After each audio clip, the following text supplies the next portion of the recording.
2013 में एक मूवी निकली थी जिसका नाम था द कंजूरिंग। यह मूवी बाकी मूवी से अलग थी क्योंकि यह मूवी सच्ची घटना पर आधारित थी। इस मूवी में सबसे डरावनी चीज थी ये गुड़िया जिसका नाम था एनाबेला। दोस्तों, अगर आप भूत प्रेतों पर विश्वास नहीं करते हैं तो इसके ऊपर मैंने एक वीडियो ऑलरेडी बनाई हुई है, आपको उसका लिंक डिस्क्रिप्शन में मिल जाएगा। इस वीडियो को पूरा जरूर देखना क्योंकि इस वीडियो में आपको एनाबेला से रिलेटेड सारी जानकारियां मिलने वाली है। इसकी कहानी की शुरुआत होती है 1970 में। एक लड़की जिसका नाम होता है डोना, उसको उसकी माँ एक गुड़िया गिफ्ट करती है। उसे बचपन से ही डॉल से खेलना बहुत पसंद था, इसलिए बड़ी होने के बाद भी वह इन सब से खेलती थी। डोना उस समय कॉलेज में थी और नर्स की पढ़ाई कर रही थी। उसकी एक रूम पार्टनर थी जिसका नाम था एंजी और वो दोनों उस अपार्टमेंट में रहते थे। जब डोना की माँ ने उस गुड़िया को गिफ्ट की तब डोना अपार्टमेंट में रहती थी। गुड़िया मिलने के बाद डोना बहुत खुश हुई, लेकिन उसको नहीं पता था कि ये कितनी खतरनाक होने वाली है उसके लिए। उसने उस गुड़िया को बेड पर रखा।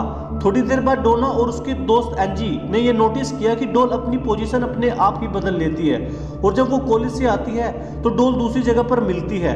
अगर डोना उसे एक रूम में छोड़ती तो वह दूसरे रूम पर मिलती थी। अगर डोना उसे बेड पर छोड़ती थी तो वो उसे सोफे पर पाती थी। धीरे धीरे ये चीजें और ज्यादा बढ़ती गई और कुछ हफ्तों बाद ये घटनाएं और ज्यादा डरावनी होने लगी। एक शाम वो दोनों दोस्त कॉलेज से आई तो उन्होंने बहुत सारे पेपर देखे जिसमें लिखा था help us, help us. Doll की पोजीशन बदलना उनके लिए आम बात हो गई थी। एक बार फिर जब वह दोनों दोस्त घर आई तो डोना ने देखा कि गुड़िया ने अपनी जगह नहीं बदली है और फिर डोना ने उस गुड़िया को बड़ी ध्यान से देखा तो उसने देखा कि उसकी आंखों से खून निकल रहा था। यह देखकर दोनों लड़के काफी डर गई और अगले दिन उन्होंने एक पैरानॉर्मल इन्वेस्टिगेटर को बुलाया उस डॉल की जांच करने के लिए। उस पैरानॉर्मल इन्वेस्टिगेटर ने कहा कि ये डॉल एक मरी हुई लड़की की आत्मा है जिसका नाम है एनाबेला। जब इन्वेस्टिगेटर ने एनाबेला से बात की तो उसने बताया कि पहले वह उसी जगह पर रहती थी जिस जगह पर वह अपार्टमेंट बना हुआ है जहां वह दोनों दोस्त रहती है। एनाबेला ने बताया कि उसकी मौत तब हो गई थी जब वह केवल 7 साल की थी।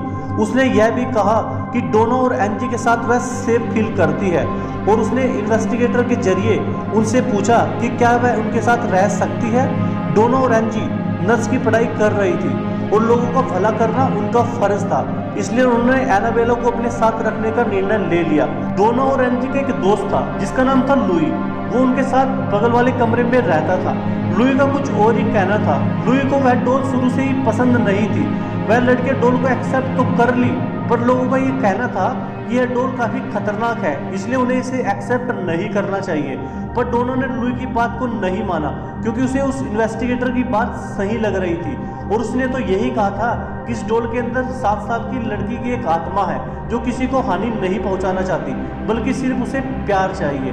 पर डोना को ये नहीं पता था कि उसकी ये सारी बातें गलत होने वाली है। एक रात लुई अपार्टमेंट में सो रहा था तो आधी रात में उसकी आंखें खुलती है और वो देखता है कि वह अपनी बॉडी को नहीं हिला पा रहा है और फिर उसने एक बच्चे की हंसी की आवाज सुनाई थी और फिर वह देखता है कि एनाबेला उसकी तरफ आ रही है। एनाबेला उसके शरीर पर आकर रुक जाती है और उसे देखने लगती है।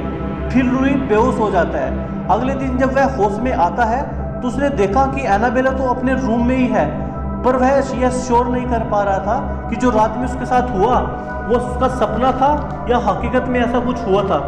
उस दिन लुई और एंजी दोपहर में अपार्टमेंट में अकेले थे। अचानक डोना के कमरे से एक अजीब सी आवाज सुनाई दी। उन्होंने सोचा कि कोई चोर अपार्टमेंट में घुस आया है। लुई बेडरूम की तरफ गया और उसने देखा कि रूम तो खाली है और कोई उसके अंदर नहीं था सिर्फ उस डॉल के अलावा जो कि रूम के फर्श पर पड़ी हुई थी। उस रूम से लुई को अचानक से लगा कि उसे पीछे से कोई देख रहा है। वह झट से पीछे मुड़ा लेकिन पीछे कोई नहीं था। फिर अचानक उसकी छाती में जोर से दर्द हुआ। जब उसने अपनी छाती को देखा तो वहां पर एक शार्प निशान देखे गए और जहां से ब्लड यानी कि खून निकल रहा था। ऐसी अजीब अजीब चीजें होने लगी थी उस घर में। डोना और एंजी को लगा कि कोई 7 साल की लड़की ऐसा कभी नहीं कर सकती। उन्होंने उस डॉल पर शक करना शुरू कर दिया।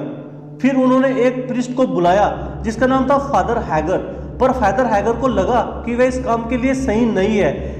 ऐसी स्पिरिट की जांच के लिए उन्हें किसी बड़े प्रीस्ट को कांटेक्ट करना चाहिए, इसलिए उन्होंने फादर कुक जो कि बहुत बड़े प्रीस्ट थे उनको कांटेक्ट किया और फादर कुक ने बाद में जाकर एडन लोरेन को कांटेक्ट किया जिनको आपने मूवी में जरूर देखा होगा। एड एंड वेरन ने उस अपार्टमेंट में जाकर डोना, लुई और एंजी से बात की और इन्वेस्टिगेशन के बाद यह पता चला कि एनाबेला एक 7 साल की लड़की की आत्मा नहीं बल्कि एक शैतान की आत्मा थी। वह छोटी लड़की बनने का नाटक कर रहा था और उसका मकसद प्यार पाना नहीं बल्कि उन तीनों के शरीर पर अपना कब्जा करना था।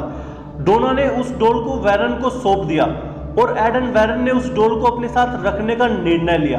एड ने एनाबेला को अपने बैक सीट पर रखा।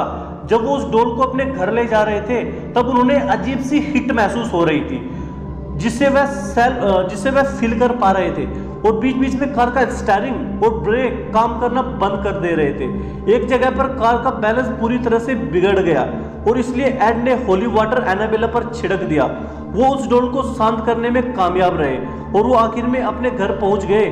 शुरुआत में कुछ दिनों में उन्होंने ये नोटिस किया कि एनाबेला अपने आप ही एक रूम से दूसरे रूम में पहुंच जाती है। कैथोलिक प्रीस्ट थे जिनका नाम था फादर जेसन ब्रैडफोर्ड। वो एनाबेला को देखने एड एंड वेरन के घर पर आए और उस डॉल को देखने के बाद उस डॉल को उठाया और ये कहा, तुम सिर्फ एक डॉल हो, तुम किसी को चोट नहीं पहुंचा सकती। फिर एड ने उस प्रीस्ट से कहा, तुम ये सब न कहते तो ज्यादा अच्छा रहता। वेरन ने उस प्रीस्ट से कहा कि घर जाते समय सावधानी से गाड़ी चलाइएगा और उन्होंने घर पहुंचने के बाद फोन करने को भी कहा। कुछ घंटों बाद एक फोन कॉल आता है जिसमें उस प्रीस्ट ने बताया कि वह कैसे एक एक्सीडेंट से मरने से बाल बाल बचा। वेरन ने आखिर में ये तय किया कि एनाबेला के लिए एक स्पेशल वुड केस बनाया जाएगा और उसे ओगल्ट म्यूजियम में रखा जाएगा जहां पर वह आज भी रखी हुई है। एनाबेला भी वुडन लॉकर में बंद है पर इसका मतलब ये नहीं है कि वह किसी को चोट नहीं पहुंचा सकती। कुछ सालों बाद एक बार एड अपने विजिटर को एनाबेला के बारे में बता रहे थे तब उस विजिटर ने एनाबेला के सामने ही उसका मजाक उड़ा दिया। जब वह विजिटर अपने दोस्त के साथ बाइक पर घर जा रहा था तभी उसका एक्सीडेंट हो गया और उस एक्सीडेंट में उसका लड़का मर जाता है और उसकी दोस्त को होश आने पर वो बताती है कि वह एनाबेला के बारे में बता रहा था और तभी उसकी बाइक का बैलेंस बिगड़ जाता है और बाइक पेड़ से जाकर टकरा जाती है और उस लड़के की मौत हो जाती है। आज भी एनाबेला उस म्यूजियम में मौजूद है। ये दुनिया की सबसे श्रापित डॉल मानी जाती है, सबसे खतरनाक डॉल मानी जाती है।